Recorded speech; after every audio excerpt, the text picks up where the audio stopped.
Os sites Rondônia Agora, Tudo Rondônia e tvdopovo.com estão juntos na transmissão do videocast O Poder do Voto. Olá, internauta, muito bem-vindo a mais uma edição do videocast O Poder do Voto. O programa foi iniciado no ano passado com a sabatina dos candidatos ao Senado e ao governo do Estado. Agora nós voltamos em novo formato, um formato gravado, com pessoas que têm contribuído para o desenvolvimento social e econômico do Estado de Rondônia. Na bancada, eu, Gerson Costa, e o jornalista Rubens Coutinho, a quem eu já desejo bom dia. Bom dia, padre, seja bem-vindo aqui. Bom dia, internauta. Bom dia, Gerson.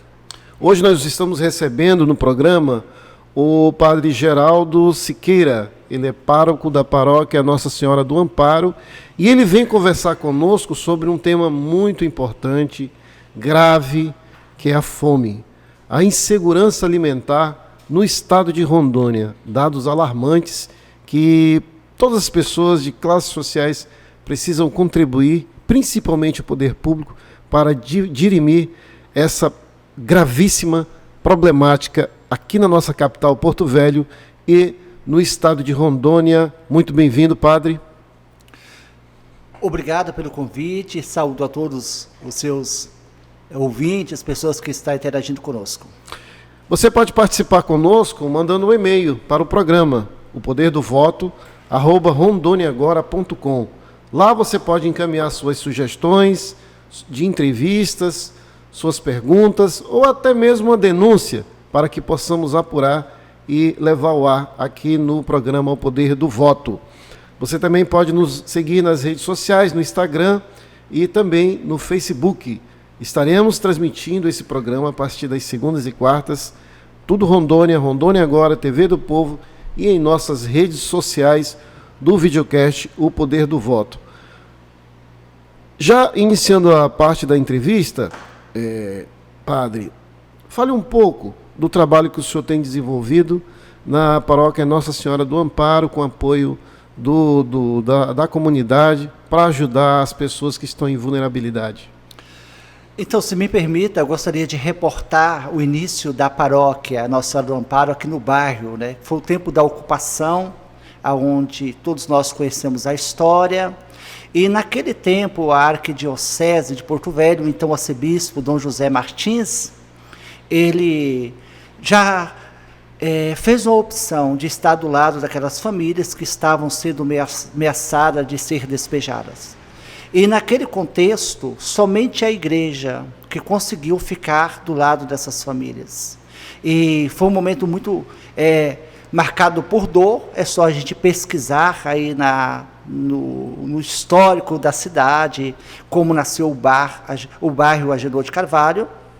E por isso que surgiu o nome Nossa Senhora do Amparo. Eles deram o nome que a mãe do Amparo foi a única que amparou Nossa Senhora na pessoa da igreja que estava ali, essas famílias. Isso foi nos idos de 79. Isso. Aí criou uma pequena capela, essa capela foi crescendo e todo o trabalho que foi feito. E ao longo dos anos, não só comigo, mas a paróquia do Amparo, ela tem um histórico muito forte aqui no bairro, principalmente com as escolas, outras questões comunitárias. O padre Franco Albanésio, que foi o primeiro pároco por muitos anos, teve uma presença muito forte na periferia, a formação das capelas.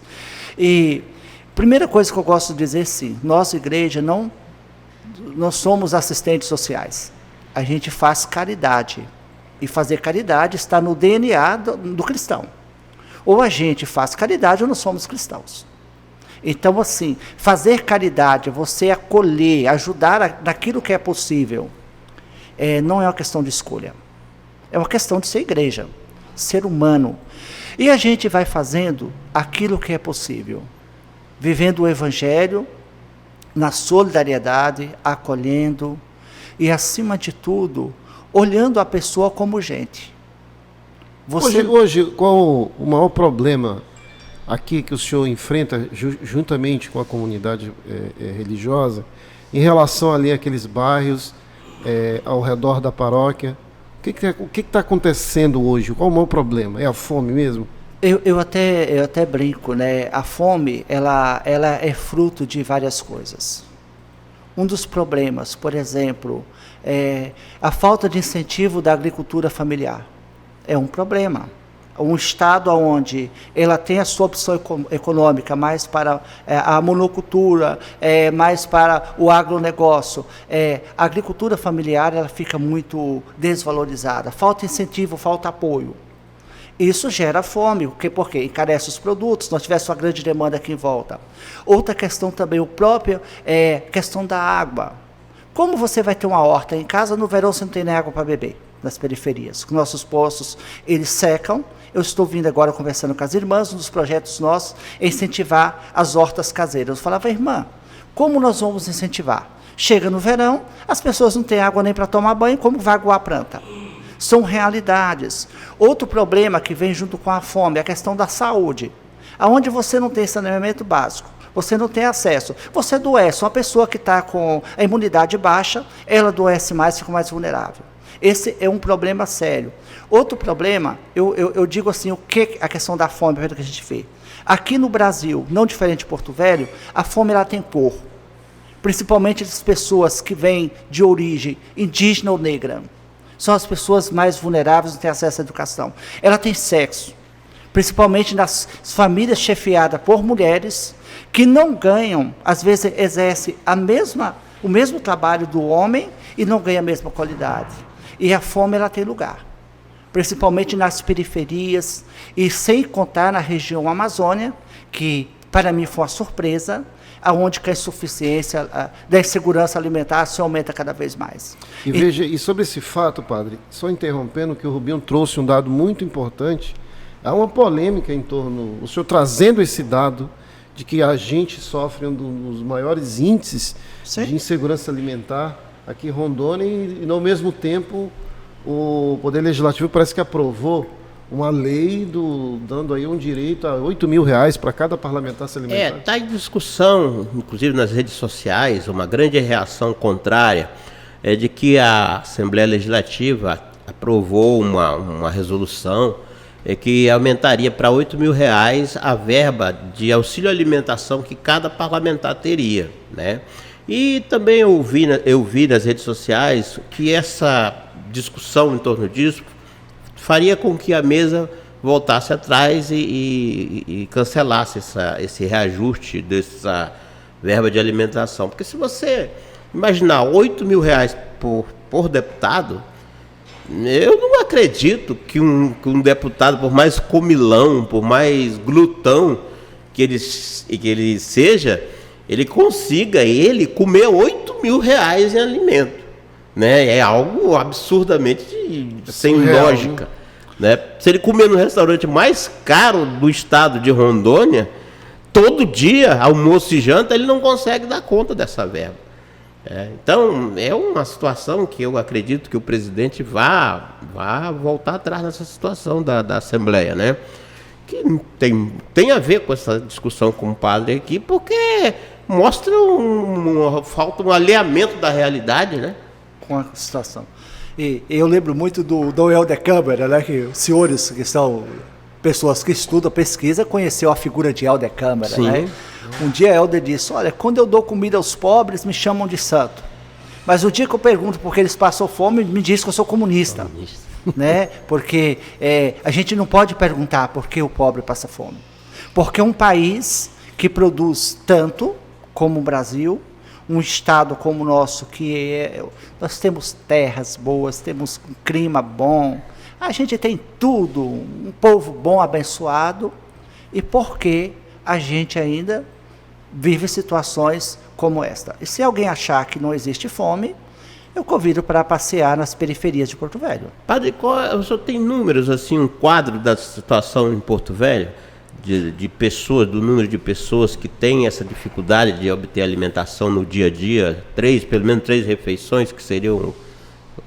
Olha, números da cidade de Porto Velho mesmo, eu não saberia te falar concreto, né? Porque o nosso trabalho... Mas o seu trabalho ali na comunidade, tanto do Agenor de Carvalho quanto dos bairros em torno, É muita gente que vai no dia a dia. Muita gente, não só eu, também eu falo aqui em nome de uma rede que a Arquidiocese tem, que se chama Caritas, que nós estamos presentes em todas as paróquias de Porto Velho, né, com iniciativa. É muito mais grave do que a gente pensa.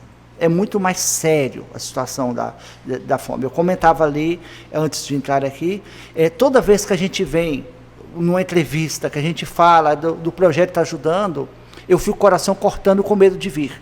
Porque eu sei que amanhã a fila na porta da secretaria é enorme.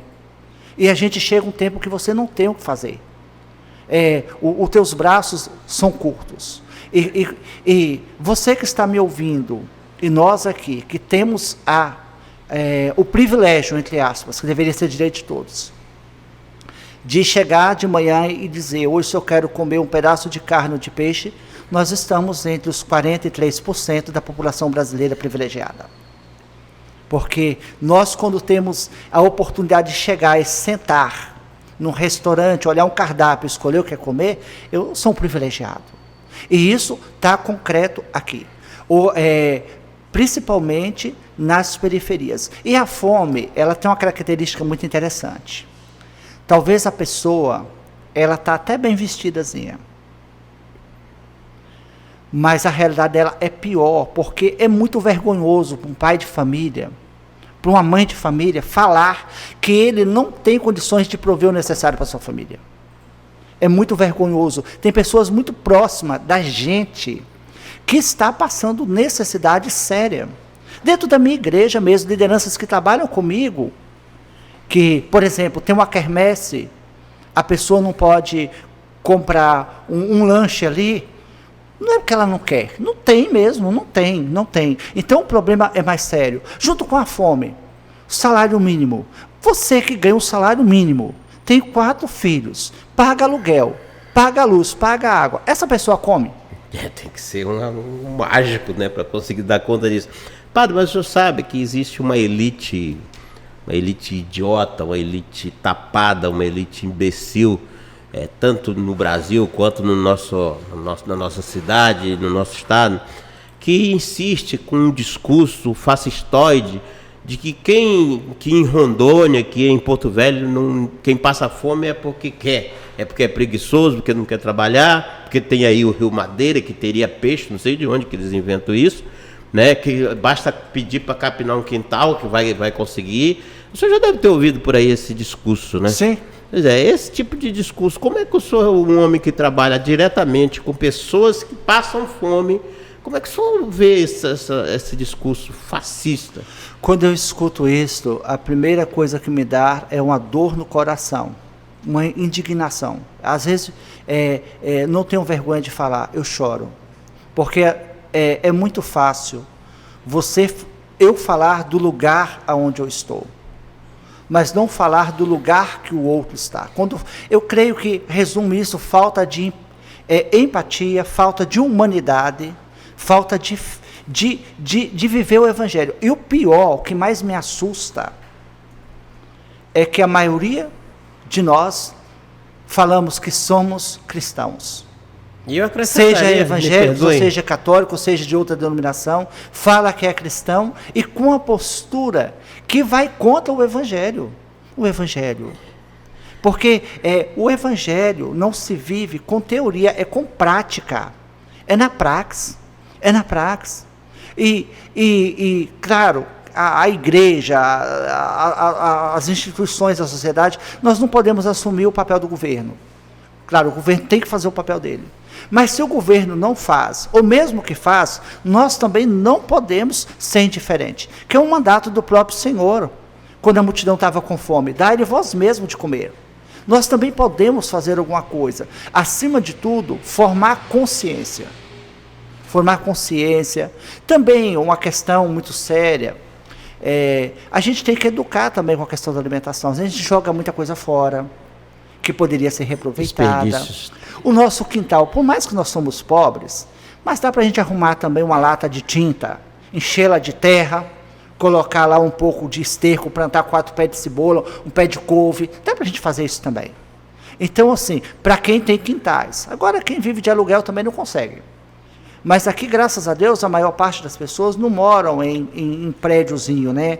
Naquelas famosas pombais, caixa de fósforo, né? Tem pelo menos um quintal. A gente também pode fazer essa parte. Então, eu acho que junto com a questão da fome, tem a questão política, que nós não podemos negar, uma falta, às vezes, de políticas públicas voltada.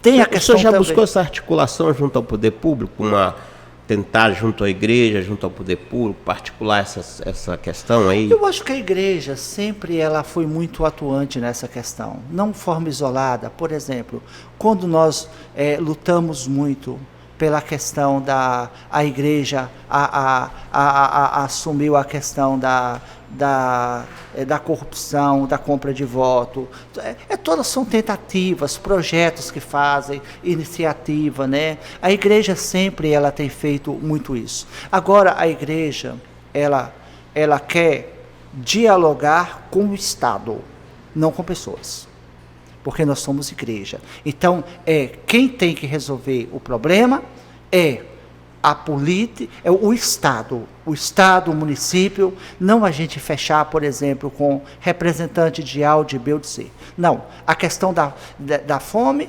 é uma questão que está lá na nossa Carta Magna, que é a Constituição Brasileira. É direito da pessoa ter alimentação, é direito dela ter saúde. Então, a gente cobrar das instituições e eles fazerem, não estão fazendo mais do que a obrigação.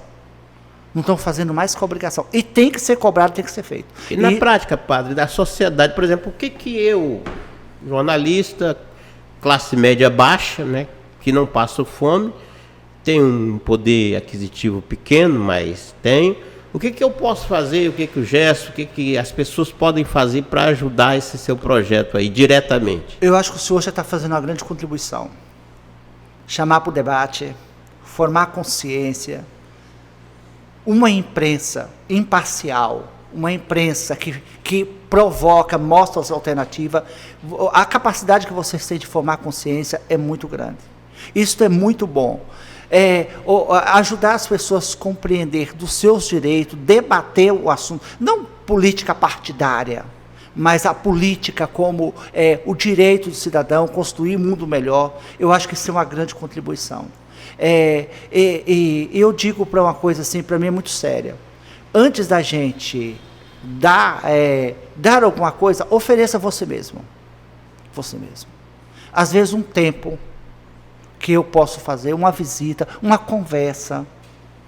Às vezes assim, você, a partir de uma visita, numa conversa com uma pessoa, você coloca a esperança no coração dela. Porque quando a pessoa está com fome, a pessoa está numa situação de miséria, já acabou a esperança dele. Ele não tem força.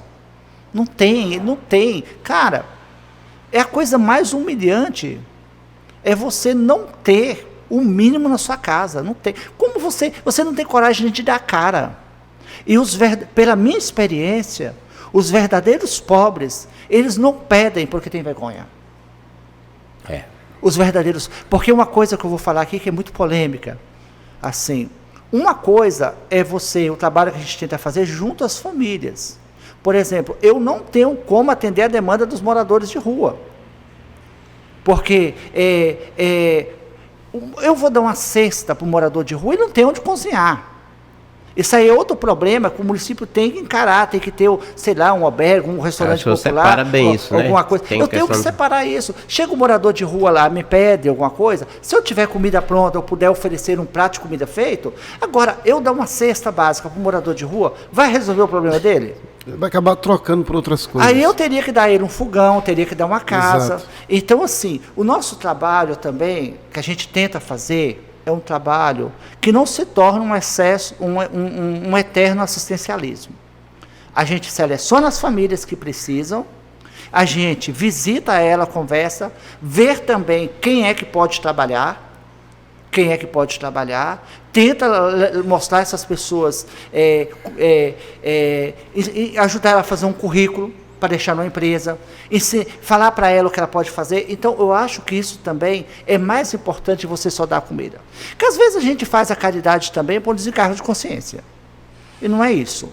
Para se livrar do... Se livrar, a pessoa chega pedindo um dinheiro para não ficar te enchendo a paciência, de você escutar, ouvir, você tira R$2 e vai embora. Outros dão aqui 1 quilo de alimento para pessoas. Deixa eu fazer uma foto aqui para postar no Facebook. Eu acho que a caridade, o mais difícil é você colocar no lugar da pessoa, aquilo que a gente chama na teologia, experiência kenótica, é você se rebaixar no lugar da pessoa para conseguir levantar com ela.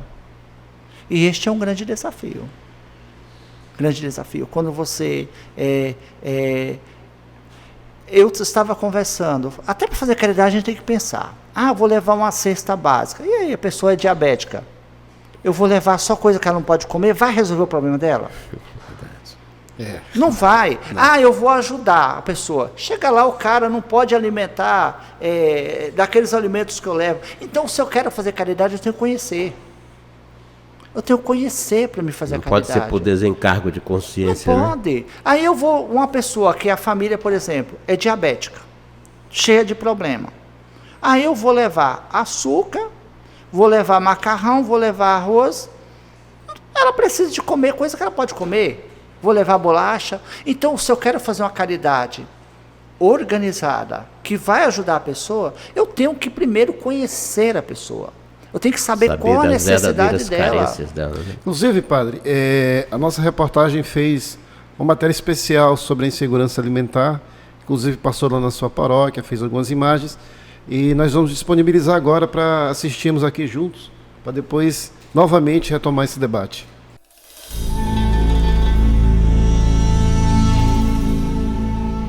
Se tem, se não tem. Aí é mais difícil quando eles veem, tipo, os filhos do vizinho ganhou isso, ganhou aquilo, eles querem e eu não poder dar, né? O pior é a comida, porque você mais seu dia eu ver o filho chorando, querer um pão e não tem. A minha única solução é só orar e pedir a Deus que me ajude. Esta é a dona Emiliana Gomes Teixeira, uma acriana solteira que chegou a Porto Velho em 2019, juntamente com os filhos. A família veio em busca de uma vida melhor, mas não foi isso que eles encontraram. Emiliana é mãe de 9 filhos, 5 desembarcaram com ela na capital.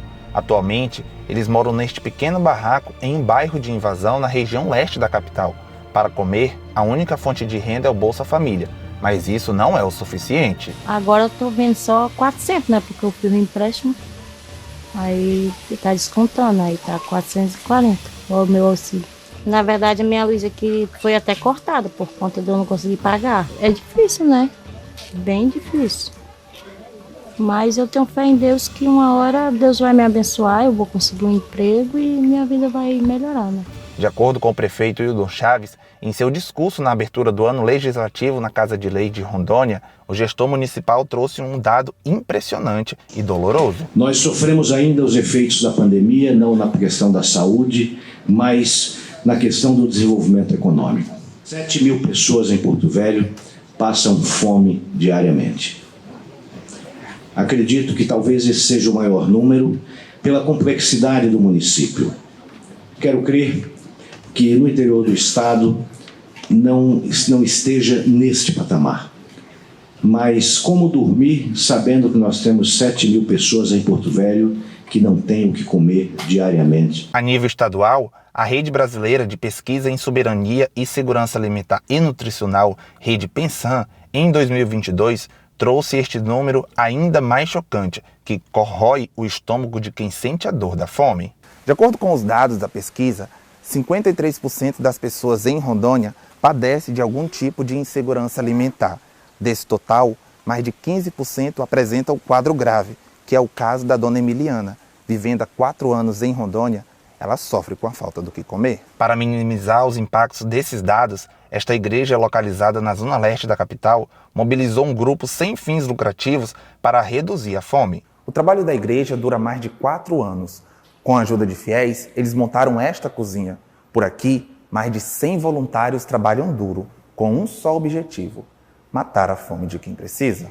Famílias cadastradas, que são famílias pobres da periferia, que são assistidas mensalmente por cestas básicas da paróquia. Também a distribuição de alimentos já preparados, que se dá semanalmente, principalmente no bairro Universitário e no bairro ali atrás do posto Carga Pesada, que é onde moram famílias em extrema pobreza. Durante estas mobilizações, para eliminar a dor de quem sente a fome, há situações inesquecíveis. Olha, eu já vivi situações aqui na paróquia que eu nunca vi em lugares nenhum. Principalmente ali atrás do posto Carga Pesada, as pessoas na fila com a latinha de leite, esperando, caixinha de leite que não tem um tapoé, esperando alguém colocar uma concha de sopa para comer. Crianças descalças e pobreza, o rosto muito desfigurado. Isto dói, é um escândalo para nós, num estado tão rico, num país tão rico, e ter situação de pobreza. E pior ainda, quando a gente nega que essas situações existem. Durante a pandemia, ações de combate à fome foram criadas, como, por exemplo, o programa Prato Fácil, do governo do estado, que oferece refeições a R$2. Mesmo assim, não foi o suficiente. Na pandemia foi pior, porque nem faxina não aparecia para me fazer. Foi a época que a gente mais passou fome aqui. Porque além de não aparecer diário, também não aparecia ninguém para ajudar a gente. Porque as pessoas tinham medo, né? Foi a época que nós passamos mais fome aqui, foi na pandemia.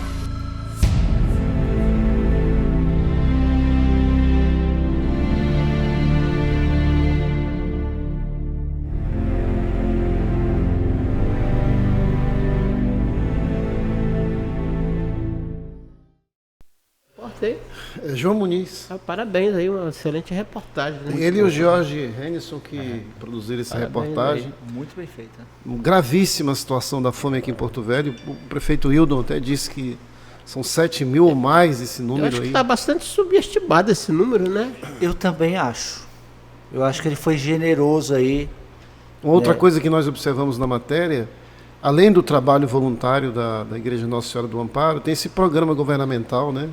Dos R$2, que a pessoa paga R$2. Mas tem lugares que o governo parece que fornece gratuitamente. Eu tinha uma pessoa que trabalhava comigo, ela e a filha diariamente iam lá, tem uns horários, tem um cadastro, elas iam lá e já pegavam a marmita delas, né? E não precisava pagar, isso é do governo do estado.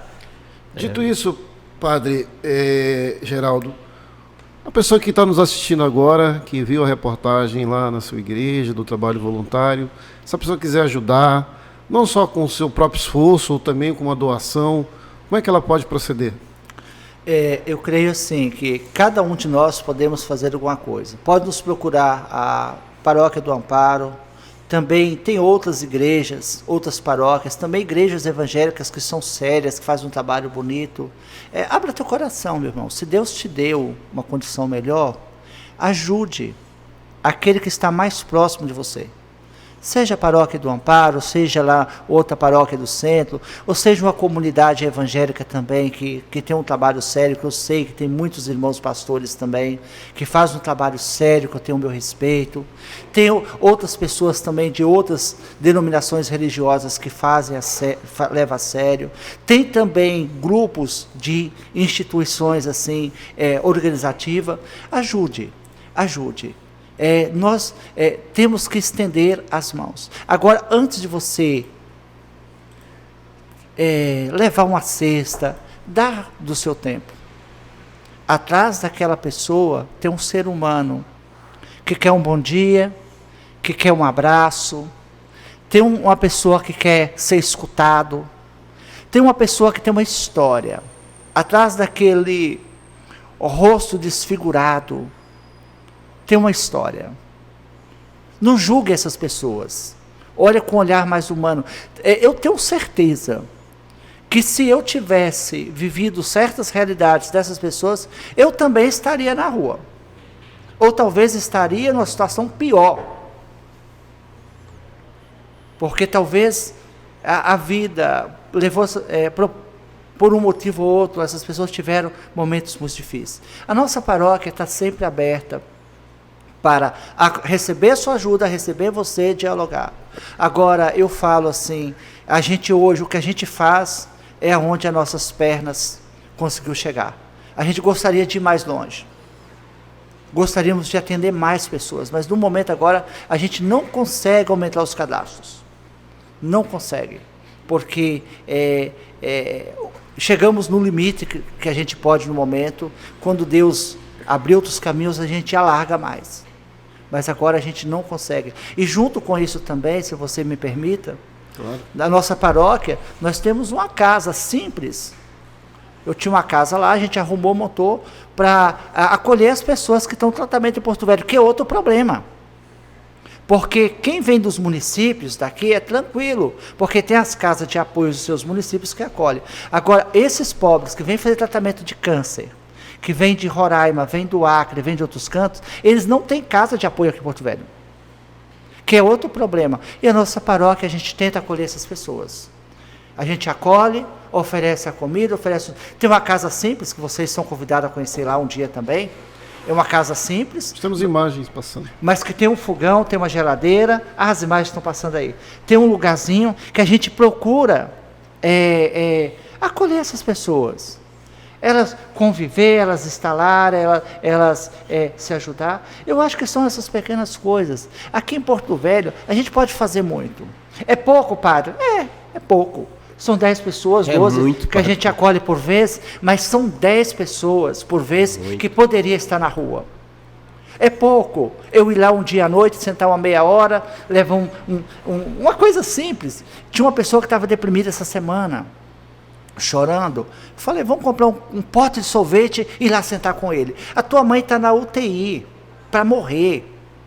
Você está sozinho aqui. Você senta, toma um copo de sorvete com essa pessoa, faz a diferença na vida dela. Eu acho que a gente fazer essas pequenas coisas da vida, essas pequenas coisas. Quando a pessoa pede, talvez você não quer dar, ou a sua consciência não dá, mas dar-se. Pelo menos um sorriso, pelo menos um aperto de mão. Ele não vai te atacar, não. Vai não. Não vai te atacar. Ele não vai te agredir. Nem todo mundo que está na rua é bandido. Nem todo mundo que está na rua é agressivo. Não são santos. Porque não são anjos, eu também não sou santo. Não são anjos que estão ali, né? Não vai também idealizar. É gente que nem eu, né? Que às vezes também sou ignorantezinho, né? Não sei os senhores, mas tem hora que a gente também é um pouquinho ignorante, é um pouco agressivo também. Então são gente, é gente. Mas é gente também como eu, que quer ser amado, que quer ser escutado. Mas eu queria voltar, se o senhor prefeito, eu peço permissão a ele, né, com muito respeito que eu tenho pelas autoridades, né, mas vamos, já tem feito muito, né, mas vamos olhar para a nossa cidade, né, se a gente melhora os nossos bairros, a qualidade de vida das pessoas, né? Para a gente perder esse troféu feio que está para Porto Velho, como a capital com o maior, com o menor índice de saneamento básico, né? É um lugar nosso que eu não fico satisfeito com ele. E os poços de água, que chamam poços amazônicos, todos contaminados, né? Exatamente. E a Ariquemes, a Uni fez uma pesquisa lá, 100% dos poços contaminados. Porto Velho, eu imagino a contaminação o Rio Madeira, né, também, assim, então, eu amo muito aqui Rondônia, eu não me vejo morando no outro canto, eu amo essa cidade, eu amo esse povo daqui, mas eu sonho com a capital melhor para nós, eu sonho com um lugar mais tranquilo, né, e não existe paz sem justiça social, não adianta a gente querer paz sem justiça social. Não se consegue paz construindo apenas presídio. Não consegue paz com discurso. Porque a gente na extrema fome, pobreza, sem dormir, de violência, a gente faz qualquer loucura. Qualquer loucura. Isso mesmo. Quero agradecer a sua presença, padre, foi muito esclarecedora. E você que está nos assistindo, se quiser passar, como ele falou, na igreja, dialogar ou procurar outras instituições que também têm um trabalho sério para ajudar a dirimir o problema da fome. Claro que resolver não vamos, mas estender a mão a gente consegue, e consegue ajudar o teu vizinho, o teu próximo, que é muito importante isso para quem tem o cristianismo no seu coração, segue o Evangelho de Jesus Cristo, que foi um dos homens, acho que o maior de todos na caridade, através do Espírito Santo. Obrigado, padre. Obrigado, Rubinho. Que agradeço e quero parabenizar aqui o belo trabalho que o senhor faz, padre, tá? Obrigado. E eu queria dizer uma coisa. Na próxima semana vamos celebrar a Páscoa. Na Sexta-feira Santa, não esqueça que aquele Cristo crucificado morreu para todos, não foi para um só. O sangue foi derramado para pretos, pardos, para homem, mulheres, independente de gênero, raça, cor, sexo. Ele deu a vida por todos. E vamos olhar a pessoa como pessoa, né? Não os rótulos que eu coloquei nas pessoas, aquilo que eu criei do outro, né? É um ser humano, é um filho de Deus, né? E o sangue dele foi derramado por nós, inclusive os pecadores. Então que nós possamos nos converter a isso também, né? E eu agradeço muito vocês pela essa oportunidade, muito obrigado. Obrigado, internauta. Até a próxima. Os sites Rondônia Agora, Tudo Rondônia e tvdopovo.com estão juntos na transmissão do videocast O Poder do Voto. Conheça os governantes de Rondônia, aqui no videocast O Poder do Voto.